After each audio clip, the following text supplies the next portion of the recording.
Okay, let's take a look at some graphing of trig functions. So we're going to look at all the transformations in this lesson. So we'll look at stretches, shifts, and reflections. So if you remember in the previous unit, the transformations can be summarized into y equals a times f, where f is the function, whatever that may be. And then we have c plus d in the brackets and b on the outside. So remember that b and a are outside the brackets, so they are vertical transformations. If it's added, it is a shift. If it's multiplied, it is a stretch. Now, in trig, we call the vertical stretch the amplitude because it changes the height of the graph. The vertical shift stays as the vertical shift. Inside the bracket, we have C and D. They are inside the bracket, so they are horizontal transformations. Added is a shift. Multiplied is a stretch. So how do they work in trig? Well, the horizontal shift is also called the phase shift, so it just has a different name. The horizontal stretch is going to change the period, so it affects the period. So the period, as we know, is normally 360 degrees. It will be stretched or compressed by whatever c is. If we want to find c, we could do the reverse. We could say 360. What is the ratio between 360, the normal period, and the period of this graph? Okay, so if they ask you to find the period, we're going to take the normal period, we're going to divide it by c to find the new stretched or compressed period. And then if we do mapping notation, remember that the horizontal transformations always do the opposite. So c would be 1 over c times x or theta minus d, and y will be affected by the a and the b. Okay, so let's say we have an equation 2 sine theta, or 2 sine 1/2 theta minus 3. It wants us to state the amplitude. So the amplitude is the a value, which is at the beginning. That's 2. The period. So the period is 360 divided by c. In this example, c is 1/2. And so dividing by a half is like multiplying by 2. So the period has been stretched to 720. It does not have a phase shift because there is no value inside the brackets with theta. So the only horizontal transformation is the 1/2, so there is no phase shift. And then the vertical shift is the 3 at the end. It's negative, so we'll say down 3 units. So generally they'll ask you, for this information. Amplitude, period, phase shift, and vertical shift. So just going from left to right, we're just stating the transformations. Then it wants us to sketch 2 cycles. So we're going to use our critical points and mapping notation. So what happens to the x? Well, the 1/2 affects x, and it's in the reciprocal way, so we'll say 2. And then the 2 at the beginning and the negative 3 at the end affect y, so it's going to be multiplied by 2, subtract 3. If you remember our sine, this is a sine curve, so remember the sine curve looks like this, and these are the critical points. Those are the 5 points that we're going to use. So sine always starts at 0, 0. At 90 it goes to a maximum of 1. At 180 it goes back to 0. At 270 it goes to a minimum of -1. And then 360 it goes back to 0. And then we're going to apply these transformations to these points. So we're going to multiply x by 2. And then y, 2 times 0 is 0, minus 3 is minus 3. 2 times 90 is 180. 2 times 1 is 1, minus 3 is -1. 2 times 180 is 360. Then we'd have -3. 2 times 270 is 540. And then we would have 2 times -1 is -2, minus 3 is -5. and then we would have 720. So these are the points I want to plot. The best thing about mapping notation is I can see what I have to graph ahead of time. Now it wants me to graph 2 cycles. So one cycle would be 720, and 2 cycles would be 1440. So I'm just going to write that on my grid here.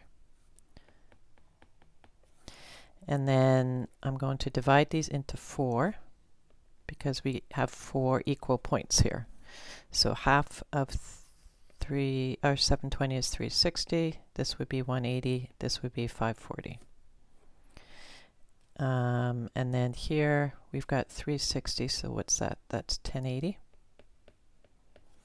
And then I see that it has y values of -1, -3, -5. Those are the 3 numbers are really all I need.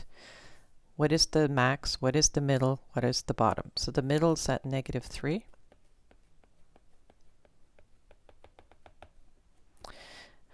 So the first point is at 0, -3. The next point is at 180, -1. The next point is at 360, -3. Then it goes down to the minimum at -5 and then back to -3. So there's one cycle. So it should look symmetrical.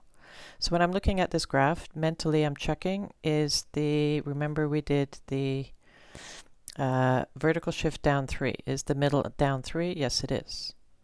Is the period 720? Yes, it is. One cycle took me 720. The amplitude, is the amplitude 2? Yep, the amplitude is 2 here and 2 here. So my graph looks correct. And then I would just repeat it. So it would go top, middle, bottom, back to the middle. So once you've done one cycle, it's easy to repeat. Okay, let's look at this one. So the amplitude, be careful with this one because the amplitude is 1. Okay, there is a negative at the front, which means -1. The negative means there's a reflection. So the amplitude is never negative. Amplitude is always positive because it is a distance.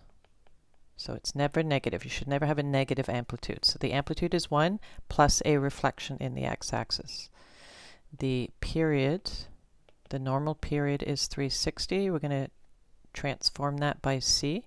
In this example, c is 2. So now the period is 180. There is a phase shift.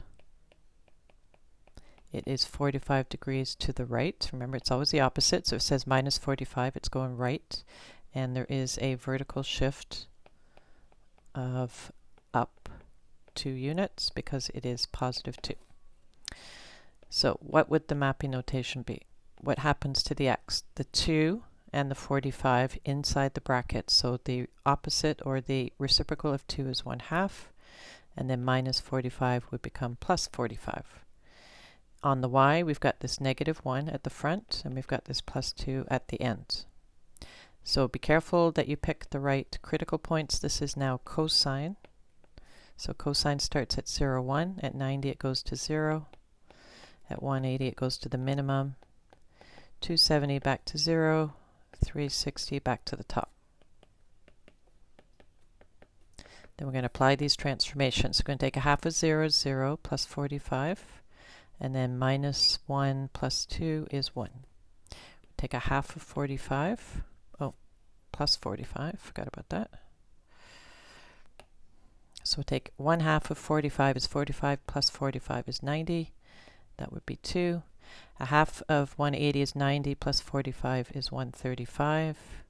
That would be 3. And I can see that I'm going up by 45 on my x-axis.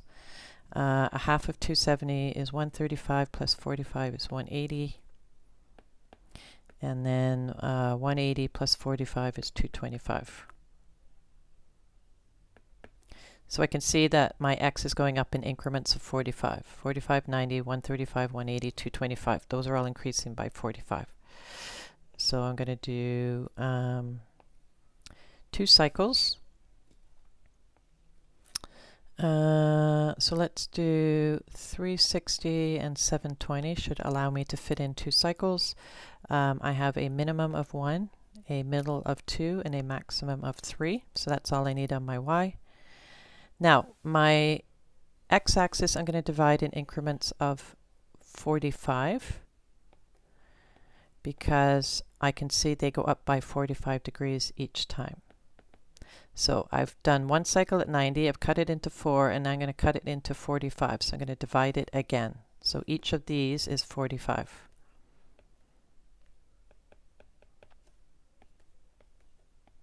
So that's the nice thing about mapping, is I know that I need to divide my axes into 45-degree points.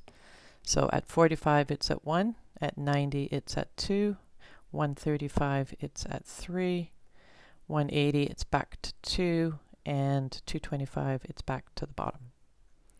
So there is 1 cycle. I'm just going to put in my middle here. My middle is at 2. It just makes it easier to plot if I'm just using regular paper. And then I'm just going to continue. So every 45 degrees I would have a new point. There's 2 cycles. So I really only just had to go back up there. I didn't really need all this other. Really only needed to go up to 3, just past 360 to get in 2 cycles. And then I am done.